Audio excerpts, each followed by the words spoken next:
Rétromobile 2012, le stand Peugeot et une exposition consacrée à la série des 200 qui commence par la 201. Peugeot a eu l'idée de faire cette exposition pour annoncer l'événement et le lancement de la 208. Bien sûr. On commence 201 cabriolet 1930. Oui, tout à fait. Elle inaugure la série des 200 et surtout la fameuse numérotation Peugeot avec le 0 au centre des deux chiffres. C'est la première qui a eu cette disposition. Donc la 200 a une petite voiture très typée des années 30. Disons, elle serait à la limite populaire entre guillemets, mais elle était quand même, malgré ses dimensions et sa faible cylindrée, quand même réservée une clientèle assez bourgeoise à l'époque. Après, la saga se poursuit donc avec la 202, qui est un modèle un petit peu injustement oublié chez Peugeot, On malheureusement. dirait une coccinelle, non? Tout à fait. C'est un peu l'esprit des lignes aérodynamiques qui sont nées à partir des années, vraiment entrées en vigueur dans la seconde moitié des années 30. On commence à s'occuper vraiment de profilage.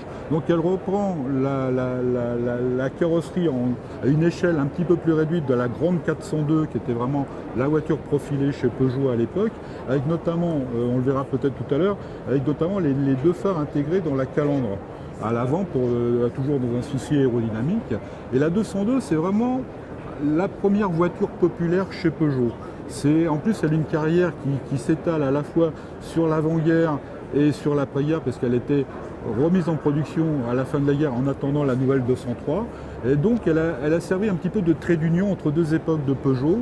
Et en plus, c'était une voiture qui était d'une solidité absolument extraordinaire. On l'a vu rouler sans problème jusqu'au... Enfin, pas beaucoup, mais on en avait encore dans les rues jusqu'au début des années 60. Est-ce que ça se trouve facilement, ce type d'auto, en occasion collection? Ça se trouve, mais c'est pas non plus 202, ça devient rare quand même. Et donc cher? Pas si cher que ça, on est loin des voitures très prestigieuses, mais ça commence à avoir de la valeur, une certaine valeur. Ça devient assez rare, surtout dans un état, cet état magnifique. Absolument magnifique. Et alors ça, c'est une sorte de break, de familial, devant quelle auto sommes-nous? Alors, c'est la 203, c'est la version commerciale. On n'appelait pas le mot break, n'existait pas encore à l'époque. Donc il y avait chez Peugeot une grande tradition à la fois toujours de cabriolet au sein d'une gamme de coupés de cabrio et de déclinaison en break, enfin ce qu'on appelle break maintenant, mais qui à l'époque s'appelait commercial ou familial. Alors là, nous avons affaire à une commerciale puisque il y a un emplacement de charge utile derrière la banquette arrière, alors que la version familiale avait une troisième banquette pour les familles nombreuses de l'époque. Mais celle-ci, elle est un petit peu hybride parce qu'elle a une troisième vitre à l'arrière, alors qu'il y a eu des versions commerciales qui avaient des versions tôlées, beaucoup plus économiques et surtout moins fragiles pour les chocs dus à un usage artisanal ou commercial. Là, on a un usage un peu mixte entre familial et commercial, disons. C'est une vérité de la palisse que de dire que les autos, évidemment, ont beaucoup évolué sur le plan de la tenue de route. Je ne sais pas si tu as déjà conduit ce type d'auto, mais... J'ai pas conduit la version, mais la berline, oui.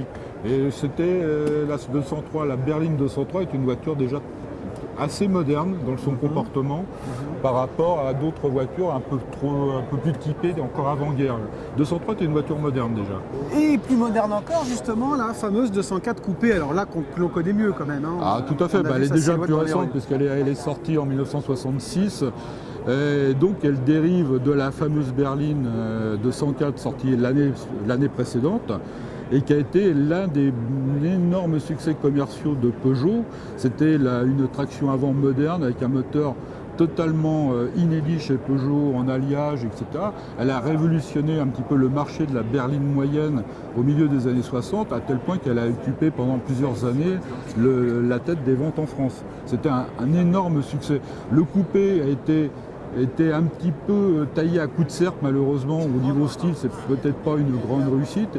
La version cabriolet était beaucoup plus réussie par contre, et si j'ai bonne mémoire, je crois que c'était le cabriolet, je crois que Jacques Chirac en avait possédé un dans sa jeunesse. Et on en voit rouler là en revanche. Ah, ça roule toujours, c'est d'une fiabilité absolument extraordinaire, c'est quasiment des voitures sans entretien.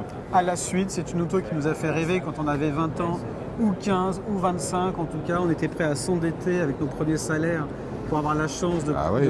j'allais dire de courir, tu vois le lapsus, Ouais. mais en tout cas de conduire les fameuses 205 GTI. Alors GTI, bien sûr, la mode des GTI elle débute en 1976 avec la Golf GTI qui a inventé le sigle. Et finalement, Peugeot emboîte le pas au début des années 80 avec la 205 d'abord proposée en 1,6 litre, puis en version 1,9 litre qui était vraiment la meilleure de la catégorie. Donc elles étaient rivales avec la Golf. Chacun lui ses partisans, donc il y avait Encore aujourd'hui. Encore aujourd'hui, il y a une querelle qui divise les partisans de la Golf et les amoureux de la 205. Alors, personnellement, la 205 était moins brutale et pardonnait un petit peu plus de choses que la Golf. Alors là aussi, on en trouve beaucoup sur l'occasion, mais avec des châssis parfois qui ont quand même un peu vieilli. Hein, Malheureusement. elles ont été un peu malmenées. Exactement. Ces autos. À partir du moment où une voiture a une vocation un petit peu sportive, elle a connu un certain nombre d'aventures. Donc il faut être extrêmement vigilant quant à l'achat et essayer le plus possible de connaître un petit peu l'historique de cette voiture avant de se lancer dans ce genre d'achat qui peut se tourner à la catastrophe très vite. Mais on peut se faire plaisir. Encore, oui, bien sûr, c'est une voiture encore très actuelle au niveau comportement.